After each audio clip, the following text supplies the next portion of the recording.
നമസ്കാരം, യു അക്കാഡമിയിലേക്ക് സ്വാഗതം. അപ്പോൾ ഇന്ന് നമ്മൾ കോർപ്പറേഷൻ്റെ കുറച്ച് ക്വസ്റ്റ്യൻസ് ആണ് നോക്കുന്നത്. അപ്പോൾ ഇത് HDC ടെക്സ്റ്റിൻ്റെ ബേസിൽ തന്നെയുള്ളതാണ്. ഇപ്പോൾ PSC എക്സാംസിനൊക്കെ സ്റ്റേറ്റ്മെൻറ്റ് ടൈപ്പ് ക്വസ്റ്റ്യൻസ് ഒക്കെ ചോദിക്കുമല്ലോ.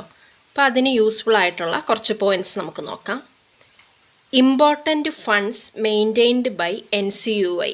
ഇപ്പോൾ NCUI national cooperative union of India maintain ചെയ്യുന്ന ഇമ്പോർട്ടൻ്റ് ആയ ഫണ്ട്സ് എന്ന് പറയുന്നത് cooperative education fund, national cooperative training fund, reserve fund, building fund, journal subscription fee, grants from government.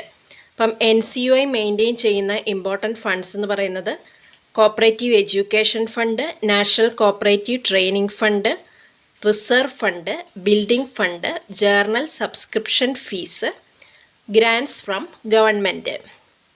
അടുത്തത് important funds of state cooperative union SCU.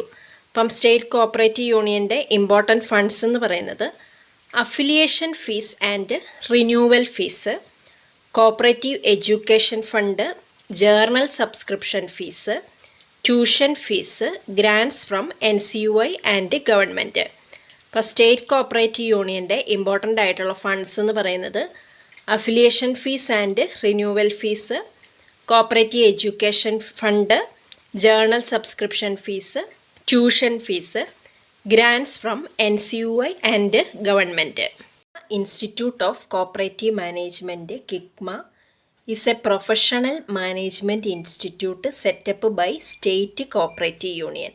ഇപ്പം കിക്മ എന്ന് പറയുന്നത് Kerala institute of cooperative management ആണ്. ഒരു പ്രൊഫഷണൽ മാനേജ്മെൻറ്റ് ഇൻസ്റ്റിറ്റ്യൂട്ടാണ്. Setup ചെയ്തത് state cooperative union. Locate ചെയ്തിരിക്കുന്നത് Neyyar dam, തിരുവനന്തപുരത്താണ്. എസ്റ്റാബ്ലിഷ് ചെയ്ത ഇയർ 2009. ഇപ്പം ലൊക്കേറ്റ് ചെയ്തിരിക്കുന്നത് കിക്മ ലൊക്കേറ്റ് ചെയ്തിരിക്കുന്നത് നെയ്യാർ ഡാം, തിരുവനന്തപുരം. എസ്റ്റാബ്ലിഷ് ചെയ്ത ഇയർ എന്ന് പറയുന്നത് 2009. KICMA is the only be school in cooperative sector. അപ്പം കോപ്പറേറ്റീവ് സെക്ടറിലെ ഒരേ ഒരു ബി സ്കൂൾ എന്ന് പറയുന്നത് കിക്മയാണ്. അടുത്തത് ലിനാക്ക്, Lakshman Rao Inamdar national academy for cooperative research and development. ഇപ്പം ലിനാക്ക് എന്ന് പറഞ്ഞാൽ Laxman Rao Inamdar national academy for cooperative research and Development ആണ്. അതെന്ന് പറയുന്ന ഒരു ട്രെയിനിങ് ഇൻസ്റ്റിറ്റ്യൂട്ട് അണ്ടർ NCDC ആണ്. ലൊക്കേറ്റ് ചെയ്തിരിക്കുന്നത് ഗുർഗാവിൽ. ഇപ്പം ലിനാക്ക് എന്ന് പറഞ്ഞ ഒരു ട്രെയിനിങ് ഇൻസ്റ്റിറ്റ്യൂട്ടാണ് NCDCയുടെ കീഴിലുള്ളത്. ലൊക്കേറ്റ് ചെയ്തിരിക്കുന്നത് ഗുർഗാവ്. അത് നേരത്തെ അറിയപ്പെട്ടിരുന്നത് ടോപ്പിക്സ് എന്നായിരുന്നു, training of personnel in cooperatives. ഇപ്പം ലിനാക്ക് നേരത്തെ അറിയപ്പെട്ടിരുന്നത് ടോപ്പിക്സ് എന്നായിരുന്നു, training of personnel in cooperatives. അടുത്തത് ബേർഡ് എന്ന് പറഞ്ഞാൽ bankers institute of rural development ആണ്. It is an autonomous institution established and promoted by NABARD in 1984. അപ്പം 1984 നബാർഡ് പ്രൊമോട്ട് ചെയ്ത ഒരു ഓട്ടോണമസ് ഇൻസ്റ്റിറ്റ്യൂഷനാണ് ബേർഡ് എന്ന് പറയുന്നത്. BIRD bankers institute of rural development. അതൊരു ഓട്ടോണമസ് ഇൻസ്റ്റിറ്റ്യൂട്ടാണ്. Established and promoted by NABARD year 1984 under charitable societies act 1860. അപ്പോൾ ഇത് establish ചെയ്ത് അണ്ടർ ചാരിറ്റബിൾ സൊസൈറ്റീസ് ആക്ട് പ്രകാരമാണ്. 1860 ചാരിറ്റബിൾ സൊസൈറ്റീസ് ആക്ട് പ്രകാരമാണ് ബേർഡ് എസ്റ്റാബ്ലിഷ് ചെയ്തത്. For undertaking training, research and consultancy services in agricultural, rural development and banking areas.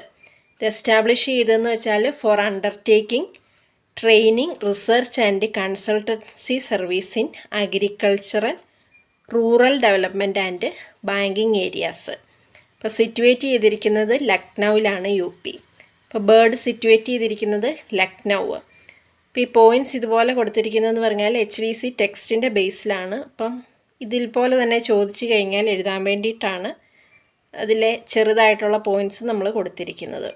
Consumer societies അറിയപ്പെടുന്ന മറ്റൊരു പേരാണ് war time babies.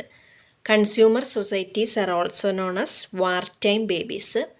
Consumer societies were firstly formed in England. അപ്പോൾ consumer societies ആദ്യമായിട്ട് form ചെയ്തത് ഇംഗ്ലണ്ടിലാണ്. In India, the first consumer society was Triplicane Urban Cooperative Society in Madras under Cooperative Credit Societies Act 1904. ഇപ്പോൾ ഇന്ത്യയിലെ first consumer society എന്ന് പറയുന്നത് Triplicane urban cooperative സൊസൈറ്റിയാണ്. മദ്രാസിൽ form ചെയ്തത് കോപ്പറേറ്റീവ് ക്രെഡിറ്റ് സൊസൈറ്റീസ് ആക്ട് 1904 പ്രകാരമാണ്. Under double compartmental system, the custodian of main stock സെക്രട്ടറിയും retail സ്റ്റോക്കിൻ്റെ custodian എന്ന് പറയുന്നത് ബ്രാഞ്ച് മാനേജർ ഓർ സെയിൽസ്മാന്. ഇപ്പോൾ ഡബിൾ കമ്പാർട്ട്മെൻറ്റ് സിസ്റ്റം പ്രകാരം, ഡബിൾ കമ്പാർട്ട്മെൻറ്റ് സിസ്റ്റം കൺസ്യൂമർ സൊസൈറ്റീസിലൊക്കെയാണ് ഫോളോ ചെയ്യുന്നത്. അപ്പം അതിൽ ഡബിൾ കമ്പാർട്ട്മെൻറ്റ് സിസ്റ്റം പ്രകാരം കസ്റ്റോഡിയൻ ഓഫ് മെയിൻ സ്റ്റോക്ക് എന്ന് പറയുന്നത് സെക്രട്ടറിയും റീറ്റെയിൽ സ്റ്റോക്ക് എന്ന് പറയുന്നത് ബ്രാഞ്ച് മാനേജറുടെ സെയിൽസ്മാൻ്റെയോ കസ്റ്റഡിയിലാണ്. അപ്പോൾ ഡബിൾ കമ്പാർട്ട്മെൻ്റൽ സിസ്റ്റം എന്നാന്നുള്ള ഡീറ്റെയിൽ ആയിട്ടുള്ള വീഡിയോ നാളെ ഇട്ടേക്കാം. ആക്റ്റീവ് പ്രൈസ് പോളിസി ഇൻട്രൊഡ്യൂസ് ചെയ്തത് സ്വീഡനിലാണ്. Active price policy was introduced in Sweden. നമുക്ക് പോയിൻറ്റ്സ് എല്ലാം ഒന്നുകൂടെ നോക്കാം. NCUI മെയിൻറ്റെയിൻ ചെയ്യുന്ന ഇമ്പോർട്ടൻ്റ് ആയിട്ടുള്ള ഫണ്ട്സ് എന്ന് പറയുന്നത് cooperative education fund, national cooperative training fund, reserve fund, building fund, journal subscription fees, grants from government. SCUവിൻ്റെ സ്റ്റേറ്റ് കോപ്പറേറ്റീവ് യൂണിയൻ്റെ ഇമ്പോർട്ടൻറ്റ് ഫണ്ട്സ് എന്ന് പറയുന്നത് affiliation fee and renewal fees, cooperative education fund, journal subscription fees, tuition fees, grants from NCUI and government. കിക്മായ Kerala institute of cooperative management, അതെന്ന് പറയുന്ന ഒരു professional management ഇൻസ്റ്റിറ്റ്യൂട്ടാണ്. Setup ചെയ്തേക്കുന്നത് സ്റ്റേറ്റ് കോപ്പറേറ്റീവ് യൂണിയൻ. ലൊക്കേറ്റ് ചെയ്തിരിക്കുന്നത് Neyyar dam, തിരുവനന്തപുരത്താണ്. എസ്റ്റാബ്ലിഷ് ചെയ്തത് KICMA establish ചെയ്തത് 2009. കിക്മയാണ് only boy school in cooperative sector. LINAC എന്ന് പറഞ്ഞാൽ Laxman Rao Inamdar national academy for cooperative research and development. അതെന്ന് പറയുന്ന ഒരു ട്രെയിനിങ് ഇൻസ്റ്റിറ്റ്യൂട്ടാണ് NCDCയുടെ കീഴിലുള്ളത്. ലൊക്കേറ്റ് ചെയ്തിരിക്കുന്നത് ഗുർഗാവിൽ. ലിനാക്കിൻ്റെ പഴയ പേരെന്ന് പറയുന്നത് TOPICS, training of personnel in cooperatives. BIRD എന്ന് പറഞ്ഞാൽ bankers institute of rural development ആണ്. അതൊരു ഓട്ടോണമസ് ഇൻസ്റ്റിറ്റ്യൂട്ടാണ്. എസ്റ്റാബ്ലിഷ് ചെയ്തതും പ്രൊമോട്ട് ചെയ്തതും നബാർഡാണ് 1984 അണ്ടർ ചാരിറ്റബിൾ സൊസൈറ്റീസ് ആക്ട് 1860. ഇത് എസ്റ്റാബ്ലിഷ് ചെയ്തത് for undertaking training, research and consultancy service in agricultural, rural development and banking areas. BIRD locate ചെയ്തിരിക്കുന്നത് ലക്നൌവിലാണ്. കൺസ്യൂമർ സൊസൈറ്റീസിൻ്റെ മറ്റൊരു പേരെന്ന് പറയുന്നത് war time babies. Consumer societies ആദ്യം ഫോം ചെയ്തത് ഇംഗ്ലണ്ടിലാണ്. In India the first consumer society was Triplicane urban cooperative സൊസൈറ്റിയാണ്. അത് ഫോം ചെയ്തത് കോപ്പറേറ്റീവ് ക്രെഡിറ്റ് സൊസൈറ്റീസ് ആക്ട് 1904 പ്രകാരമാണ്. മദ്രാസിലാണ് Triplicane urban cooperative society. Under double compartmental system, the custodian of main stock സെക്രട്ടറിയും retail സ്റ്റോക്കിൻ്റെ കസ്റ്റോഡിയൻ എന്ന് പറയുന്നത് ബ്രാഞ്ച് മാനേജറോ സെയിൽസ്മാനോ ആണ്. ആക്റ്റീവ് പ്രൈസ് പോളിസി ഇൻട്രൊഡ്യൂസ് ചെയ്തത് സ്വീഡനിലാണ്. അപ്പോൾ നാളെ മുതൽ ഡെയിലി 2-3 വീഡിയോസൊക്കെ വീതം കോർപ്പറേഷൻ്റെയും ലോയുടെയൊക്കെ അപ്ലോഡ് ചെയ്തേക്കാം. കേരഫഡിൻ്റെ എക്സാം ഇനിയിപ്പോൾ കുറച്ച് ദിവസങ്ങളും കൂടെ അല്ലേ ഉള്ളൂ. അപ്പോൾ മാക്സിമം ക്വസ്റ്റ്യൻസ് നമുക്ക് കവർ ചെയ്യാം. വീഡിയോസൊക്കെ വോയിസ് കേട്ട് പഠിക്കുക. അപ്പം സ്റ്റേറ്റ്മെൻറ്റ് ടൈപ്പ് ക്വസ്റ്റ്യൻസ് ഒക്കെ വരുന്നതുകൊണ്ടാണ് ആദ്യത്തെ ഭാഗം കുറേ ഫണ്ട്സിൻ്റെയൊക്കെ ഡീറ്റെയിൽ ആയിട്ട്. അത് HDC ടെക്സ്റ്റിൻ്റെ ബേസിൽ തന്നെ ഉള്ളതാണ്. അപ്പോൾ അങ്ങനത്തെ ക്വസ്റ്റ്യൻസ് കൺഫ്യൂഷൻ വരാതെ ഇരിക്കാനാണ് അത് അതേപടി അപ്ലോഡ് ചെയ്യുന്നത്. അപ്പോൾ വീഡിയോസൊക്കെ ഇഷ്ടമാണ്, ഫ്രണ്ട്സിലേക്കൊക്കെ ഷെയർ ചെയ്യുക. Okay, thank you.